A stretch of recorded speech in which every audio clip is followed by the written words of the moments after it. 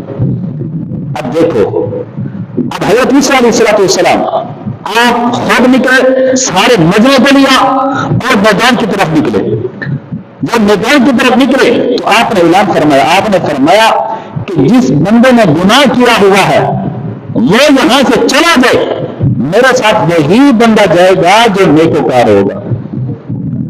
اب دیکھو کتنا تقویٰ ہے. اب حضرت عیسیٰ علیہ السلام کا اعلان کرنا تھا کہ سارے کے سارے بندے گھروں کو واپس چلے گئے، سارے بندے. ایک بندہ باقی رہا. کتنا؟ ایک بندہ. 1000 بھی نہیں، 100 بھی نہیں، 1 درجن بھی نہیں، ایک بندہ باقی رہا. بتا سارے گھروں کو چلے گئے. حضرت عیسیٰ علیہ السلام نے اسے کوئی سبق سکھایا، اسے کوئی نرم جوش کے ساتھ کلام کیا. آپ نے فرمایا کیا تیرا کوئی گناہ نہیں ہے؟ اس نے کہا حضور میرا کوئی گناہ نہیں ہے، میں نے کوئی گناہ نہیں کیا. اب دیکھو یہ ہوتا ہے جوانی کی عبادت کہ ایک انسان شروع سے لے کر گناہ نہیں کر رہا. حضرت عیسیٰ علیہ السلام سے عرض کرنے لگا حضور میرا ایک گناہ تھا. کیا تھا؟ ایک گناہ. وہ کیا؟ حضرت عیسیٰ علیہ السلام نے فرمایا وہ کیا گناہ ہے؟ اس نے عرض کی حضور میں نماز پڑھ رہا تھا، رب کی عبادت کے اندر مشغول تھا، ایک عورت گزری میرے سامنے سے، میں رب کی بندگی کے اندر تھا، نماز پڑھ رہا تھا. آپ فرماتے نماز کے اندر میری نظر اس عورت کی طرف پڑی. آپ فرماتے میں نے نماز کو فوراً جو ہے مکمل کیا اور اپنی انگلی جو ہے اس آنکھ کے اندر ڈالی جو آنکھ اس عورت کی طرف پڑی تھی. اس آنکھ کے اندر انگلی ڈالے، اس کو دبایا، دبا کے اس آنکھ کو باہر نکالا. آپ فرماتے وہ آنکھ میں نے اس عورت کے پیچھے پھینک دی. میں نے کہا کہ تو اس عورت کو چاہتی ہے، آنکھ کو کہا جا تو اس عورت کے پیچھے چلے جا. یہ تھے اللہ کے ولی کہ رب کی فرما برداری کے اندر نہ اپنے جسم کو دیکھتے کہ جو چیز جس چیز کو خواہش کرتی. اب اس ایک آنکھ نے ایک مرتبہ عورت کو دیکھا، آپ نے آنکھ نکال کے پھینک دی. تو حضرت عیسیٰ علیہ السلام نے کیا فرمایا؟ حضرت عیسیٰ علیہ السلام نے فرمایا کہ حضرت عیسیٰ علیہ السلام رحمۃ اللہ کے نبی ہے، وہ آپ کا امتی تھا. تو حضرت عیسیٰ علیہ السلام نے فرمایا اے میرے بندے، اے میرے امتی، اب تو دعا کرے گا تیری دعا پہ میں خود آمین کہوں گا. اتنا بڑا مقام ملا کہ امتی جو ہے وہ دعا کر رہا ہے، نبی جو ہے وہ آمین کہہ رہا ہے. اگر مانتے ہیں کہ اس امتی نے دعا کی، حضرت عیسیٰ علیہ السلام نے آمین کہا، ابھی ہاتھ نیچے نہیں آئے تھے، آسمانوں پہ بادل بنا، بادل بن کے برسنا شروع ہو گیا تھا. یہ ہے جوانی کی عبادت. اسی طرح میرے محمود علیہ السلام آپ کے ایک صحابی حضرت ابن عمر رضی اللہ تعالیٰ عنہ، حضرت ابن عمر رضی اللہ تعالیٰ عنہ، اور اسی طرح ایک اور صحابی آپ فرماتے ہیں کہ ہم حضور علیہ السلام کی زوجہ محترمہ حضرت ام عائشہ صدیقہ عفیفہ رضی اللہ تعالیٰ عنہ آپ کی بارگاہ کے اندر پیش ہوئے. آپ عرض کی اے اما حضور ہمیں کوئی حضور علیہ السلام کے بارے میں کوئی چیز بتائیں. تو حضرت ام عائشہ صدیقہ عفیفہ رضی اللہ تعالیٰ عنہ آپ فرمانے لگی، آپ نے فرمایا کہ ایک دن میری باری تھی، میرے محمود علیہ السلام میرے گھر کے اندر موجود تھے، رات کا وقت تھا. میرے محمود علیہ السلام نے فرمایا اے عائشہ اگر تیری اجازت ہو، کیا کہا؟ اگر تیری اجازت ہو تو میں رب کی بندگی کر لوں. اب دیکھو کتنا میرے محمود علیہ السلام، حالانکہ حضرت عائشہ صدیقہ کی باری تھی لیکن حضور علیہ السلام کی اجازت لے رہے ہیں. اگر تیری اجازت ہو تو میں رب کی بندگی کر لوں. حضرت ام عائشہ صدیقہ عفیفہ رضی اللہ تعالیٰ عنہ آپ فرماتی ہے کہ میں نے عرض کی یا رسول اللہ صلی اللہ علیہ وسلم میں اپنی باری پہ رب تعالیٰ کی بندگی کو زیادہ ترجیح دیتی ہوں. تو حضور علیہ السلام نے پھر کیا بندگی کی؟ آپ فرماتی ہیں حضور علیہ السلام گھر کے کنارے پہ کھڑے ہو کر رونا شروع فرما دیا، رو رہے ہیں، جاری کر رہے ہیں. آپ نماز ادا کر رہے ہیں، نماز کے اندر رونا جاری کر رہے ہیں، آنکھوں سے آنسو جاری ہیں. جب آپ نے وہ عبادت مکمل کر لی تو حضور علیہ السلام نے قرآن پڑھنا شروع کر دیا.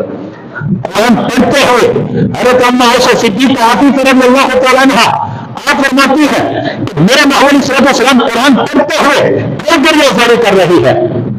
کرتے ہوئے آپ کے آنکھوں کے آنسو جو ہے وہ زمین تک پہنچے. جب زمین تک آنسو پہنچے کہ حضرت بلال حبشی رضی اللہ تعالیٰ عنہ آپ کے اذان کی آواز آ گئی. یہ ساری رات میرے محمد علیہ السلام رب کی عبادت کرتے رہے اور گریہ زاری کرتے رہے. اب بتائیں میرے محمد علیہ السلام کو کس چیز کی کمی ہے؟ دونوں جہاں یہ سارے جہاں رب تعالیٰ نے بنا کے میرے محبوب کو پیش کر دیے. اور میرے محبوب علیہ السلام یہ آپ کا اختیار ہے، جسے چاہے عطا کرے جسے چاہے اس سے چھین لے. یہ آپ ہم نے مختار کل بنا دیا ہے.